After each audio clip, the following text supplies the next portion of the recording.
Hi friends, எல்லாருக்கும் வணக்கம். Welcome to Chennai சமையல். இன்னைக்கு நம்ம பார்க்க போறது பாலக் பன்னீர் தாங்க பார்க்க போறோம். வாங்க எப்படி செய்யுதுன்னு பார்க்கலாம். பாருங்க, நான் பாலக்கீரை எடுத்துட்டு வாஷ் பண்ணி வச்சிருக்கேன்.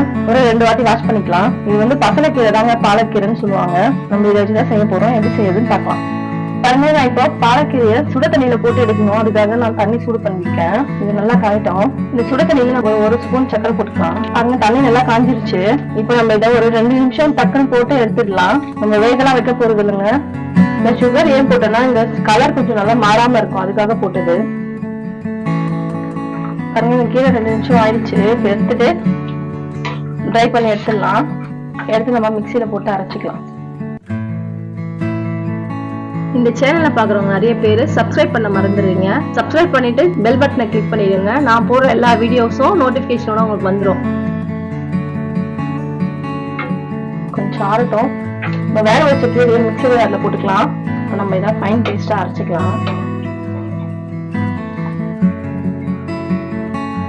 நான் கீரை கூடவே 3 பச்சை மிளகாய் போட்டு அரைச்சிக்கிறேன். பாருங்க, கீரையும் பச்சை மிளகாய் நல்லா ஃபைன் பேஸ்டா அரைச்சாச்சு. அடுத்தது என்ன பண்ணலாம்னு பார்க்கலாம். கேஸ் ஆன் பண்ணி பேன் வச்சாச்சு. பேன் சூடாகட்டும். நம்ம பேன் சூடாயிடுச்சு. இப்ப நம்ம ஒரு 4 டேபிள் ஸ்பூன் எண்ணெய் போட்டுக்கலாம்.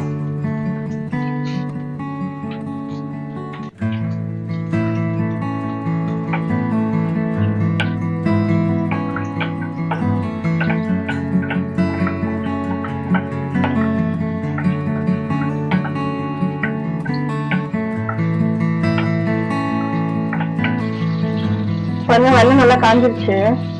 ஒரு 1/2 ஸ்பூன் சீரகம் போட்டிருக்கேன்.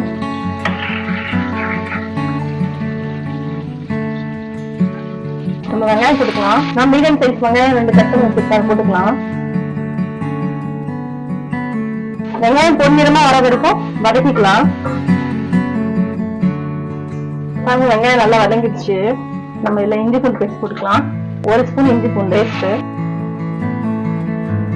இஞ்சி பூண்டு பச்சை வாசனை போற வரைக்கும் கொஞ்சம் வதக்கிக்கலாம்.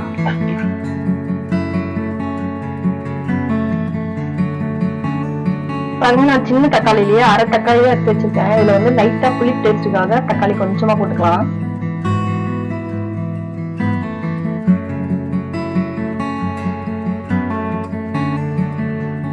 தக்காளி கொஞ்சம் குறைய வதக்கிக்கலாம்.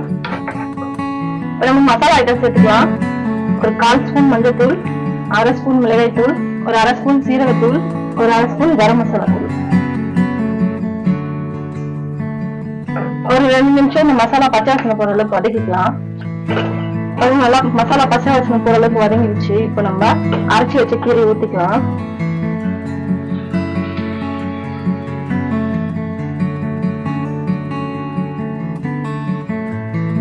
நல்லா மிக்ஸ் பண்ணி விட்டுடலாம்.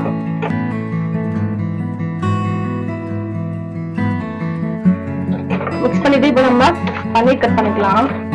பாருங்க, போட்ட உடனே கீரையோட கலரே மாறிடுச்சு. நல்லா தேவையான அளவுக்கு உப்பு போட்டுக்கலாம். இது ஒரு கொதி வரட்டுங்க. நம்ம அதுக்குள்ள பன்னீரை கட் பண்ணிடலாம். 200 கிராம் பன்னீர் எடுத்திருக்கேன். சின்ன சின்ன கியூபா கட் பண்ணிக்கலாம்.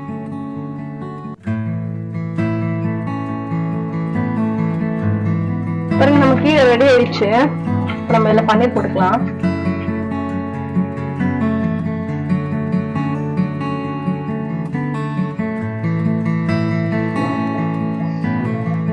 பன்னீர் எல்லாம் போட்டாச்சு. இப்ப நம்ம மிக்ஸ் பண்ணி விட்டுக்கலாம்.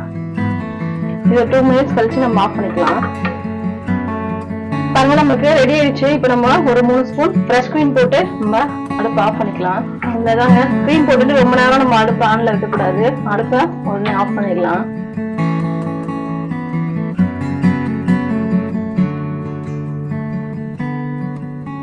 சூப்பரான பாலக் பன்னீர் ரெடி ஆயிடுச்சு.